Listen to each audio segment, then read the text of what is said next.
दोस्तों बहुत बहुत स्वागत है आप सभी का एक बार फिर से। जी हाँ दोस्तों, आज पूरे दिन की कई महत्वपूर्ण और बड़ी खबरें निकलकर सामने आ रही हैं। जानेंगे सभी खबरों को विस्तार से। तो दोस्तों खबरों में आगे बढ़ने से पहले वीडियो को एक प्यार भरा लाइक जरूर कर दें और ताजा खबरों को जानने के लिए चैनल को सब्सक्राइब भी जरूर कर लें।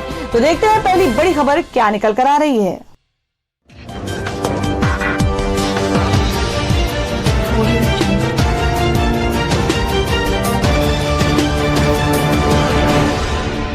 दोस्तों आज की पहली बड़ी खबर बता दें कि तेजस्वी यादव का तंज, कहा चुनाव खत्म होते ही बिहार को भूल जाएगी भाजपा।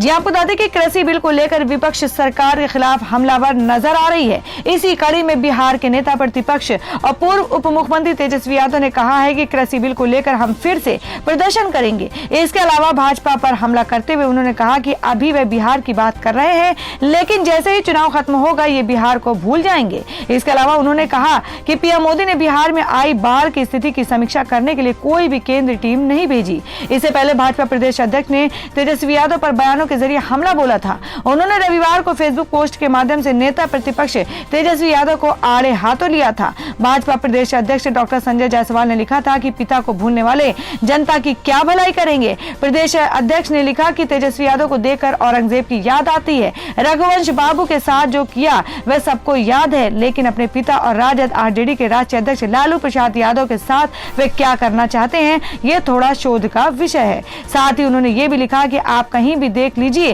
तेजस्वी के अलावा किसी का चेहरा राजद के पोस्टर पर नहीं दिखता है। लालू प्रसाद पूरी तरह से गायब हैं। आखिर तेजस्वी का एजेंडा क्या है? वे उस चेहरे से क्यों भाग रहे हैं जो उनके पिता भी हैं? और वहीं अगली खबर बता दें कि बिहार डीजीपी गुप्तेश्वर पांडे ने लिया वीआरएस, लड़ सकते हैं आगामी विधानसभा चुनाव। जी आपको बता दें कि बिहार के पुलिस महानिदेशक डीजीपी गुप्तेश्वर पांडे ने वीआरएस ले लिया है। पांडे ने मंगलवार देर रात को वीआरएस लेने की घोषणा की। राज्यपाल फागू चौहान ने मंगलवार देर रात पांडे का वीआरएस स्वीकार कर लिया है। पांडे की जगह एसके सिंघल को डीजीपी का चार्ज दिया गया है। सूत्रों के मुताबिक पांडे राज्य में आगामी विधानसभा चुनाव लड़ सकते हैं, हालांकि इसकी आधिकारिक पुष्टि नहीं हुई है।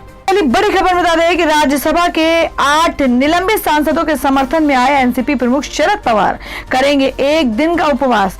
जी आपको बता दें कि राज्यसभा से निलंबित 8 सांसदों को अब एनसीपी प्रमुख शरद पवार का भी साथ मिल गया है। शरद पवार ने मंगलवार को इन विधायकों के समर्थन में एक दिन का उपवास करने का ऐलान किया है। शरद पवार ने कहा है कि मैं 8 निलंबित राज्यसभा सांसदों के आंदोलन में भी भाग लूंगा और मैं उनके समर्थन में एक दिन का उपवास करूंगा। बता दें राज्यसभा के सभापति एम वेंकैया नायडू ने रविवार 20 सितंबर को सदन में हंगामा करने और उपसभापति हरिवंश से अभद्रता करने के कारण सस्पेंड किया था।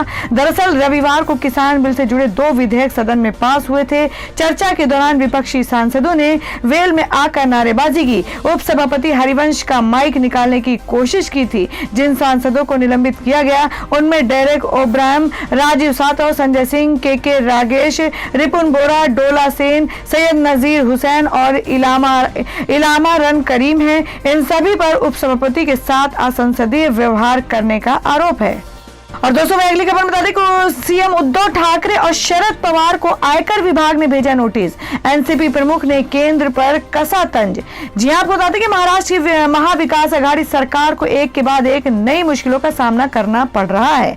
बुधवार को राष्ट्रवादी कांग्रेस पार्टी, एनसीपी के अध्यक्ष शरद पवार और मुख्यमंत्री उद्धव ठाकरे को आयकर विभाग ने नोटिस भेजा है। नोटिस मिलने के बाद एनसीपी प्रमुख शरद पवार ने मजाकिया अंदाज में केंद्र सरकार पर निशाना साधते हुए कहा कि इनकम टैक्स डिपार्टमेंट ने कुछ लोगों को नोटिस भेजा है क्योंकि वे लोग कुछ लोगों से प्यार करते हैं। गौरतलब है कि संसद का मानसून सत्र जारी है। कृषि विधेयकों को लेकर विपक्ष और केंद्र सरकार में पहले से ही तनातनी का माहौल है। ऐसे में आयकर विभाग का नोटिस मिलने पर शरद पवार ने केंद्र को निशाने पर लिया है। प्राप्त जानकारी के मुताबिक आयकर विभाग ने पवार, उनकी बेटी सुप्रिया सुले, मुख्यमंत्री उद्धव ठाकरे, उनके बेटे व पर्यटन मंत्री आदित्य ठाकरे को नोटिस भेजा है। और वही अगली खबर में आपको बता दें कि एनसीबी से दीपिका पादुकोण की मैनेजर ने लगाई गुहार। 25 सितंबर तक जांच से दूर रखें, बताई ये वजह। जी हम बात करें कि सुशांत सिंह राजपूत केस में जांच कर रही नारकोटिक्स कंट्रोल ब्यूरो की जांच में बॉलीवुड से जुड़ी कई बड़ी हस्तियों के नाम सामने आए हैं। इनमें मशहूर अभिनेत्री दीपिका पादुकोण और उनकी मैनेजर करिश्मा प्रकाश का नाम सामने आया है, जिसके बाद एनसीबी ने दीपिका पादुकोण की मैनेजर करिश्मा प्रकाश को पूछताछ के लिए समन भेजा है, जिसके बाद अब मैनेजर करिश्मा प्रकाश ने एनसीबी से 25 सितंबर तक की मोहलत मांगी है। नारकोटिक्स कंट्रोल ब्यूरो ने बताया कि अभिनेत्री दीपिका पादुकोण के प्रबंधक करिश्मा प्रकाश ने 25 सितंबर तक नारकोटिक्स कंट्रोल ब्यूरो एनसीबी जांच से छूट मांगी है। उन्होंने इसके पीछे वजह अपनी बीमारी बताई है। उन्होंने एनसीबी को बताया कि उनकी तबीयत खराब है, इसलिए उन्हें 25 सितंबर तक की मोहलत दी जाए। दीपिका पादुकोण को समन जारी कर सकता है एनसीबी। बता दें कि मंगलवार को अधिकारी ने कहा कि नारकोटिक्स कंट्रोल ब्यूरो कथित बॉलीवुड ड्रग्स नेक्सस की जांच कर रहा है। अगर जरूरत पड़ी तो अभिनेत्री दीपिका पादुकोण को समन जारी कर सकता है। एनसीबी के सूत्रों ने कहा कि कुछ व्हाट्सएप वार्तालापों में कथित तौर पर दवाओं पर चर्चा एजेंसी के रडार पर इससे पहले सोमवार को दीपिका पादुकोण और उनकी मैनेजर करिश्मा प्रकाश का नाम ड्रग्स मामले में सामने आया था। ड्रग्स को लेकर उनकी व्हाट्सएप चैट वायरल हुई थी।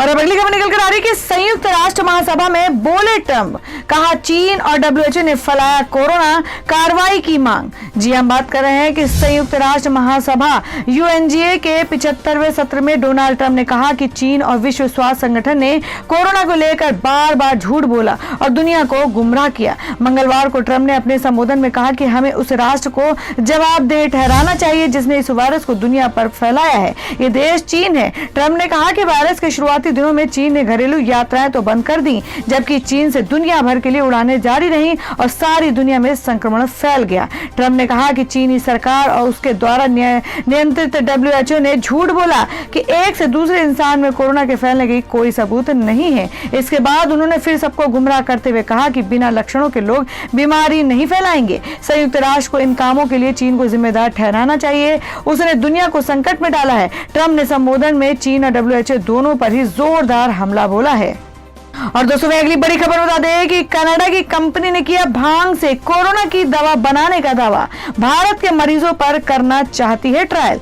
जी हम बात करें कि भारत समेत दुनिया के कई देशों में कोरोना वायरस महामारी को ठीक करने वाली वैक्सीन का ट्रायल चल रहा है। हालांकि इतने महीने बीत जाने के बाद भी अब तक कोई ऐसा टीका नहीं इजाद किया गया है जो कोरोना को पूरी तरह से खत्म करने का दावा करता हो। इस बीच अब कनाडा की एक कंपनी ने भांग से कोरोना को भगाने का दावा किया है। दरअसल कनाडा की कंपनी अक्सीरा फार्मा ने भांग यानी कैनबिस से कोरोना वायरस के मरीजों का इलाज करने का दावा किया है। अक्सीरा फार्मा द्वारा तैयार की गई दवा का नाम कैनाबिडियोल बताया जा रहा है, जो कोरोना वायरस के लिए बनाए गए टीकों की तरह साइड इफेक्ट्स भी नहीं देगी। इसके अलावा कंपनी का दावा है कि उनकी दवा कोविड-19 से होने वाली बीमारियों से भी बचाने में सक्षम है। मीडिया रिपोर्ट्स के मुताबिक कंपनी चाहती है कि दवा का ट्रायल भारत में हो, जिसके लिए केंद्र सरकार के साथ बातचीत जारी है।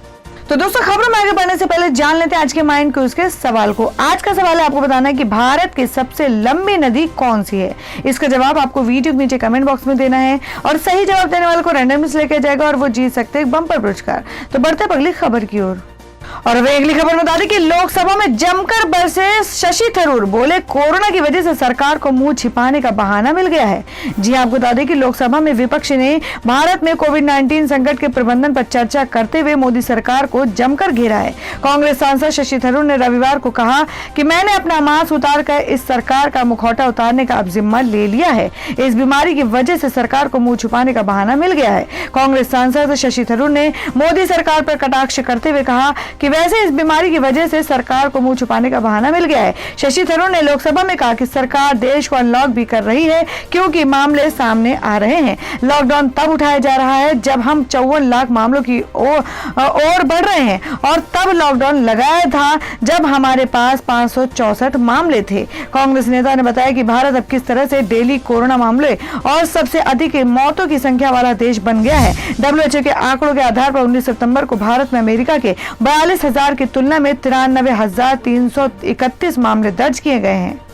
और वह अगली खबर बता दें कि कंगना ने हद कर दी, गुस्से में बोली रेणुका शाह ने सुशांत का मुद्दा भटकाने के लिए लगाया आरोप। आपको बता दें कि बॉलीवुड एक्ट्रेस रेणुका शहाने ने पिछले कुछ दिनों से कंगना रनौत के बयान पर अपनी नाराजगी जाहिर की है। रेणुका शहाने ने साफ साफ कहा है कि उन्हें कंगना रनौत से किसी भी तरह की शालीनता और संवेदनशील की उम्मीद नहीं है। रेणुका शहाने ने यह भी कहा कि कंगना रनौत ने सुशांत सिंह राजपूत की मौत का मामला भटका दिया है। रेणुका शहाने ने कंगना के उस बयान पर भी अपनी प्रतिक्रिया दी है जिसमें उन्होंने उर्मिला मातोंडकर को सॉफ्ट पोर्न एक्टर कहा था।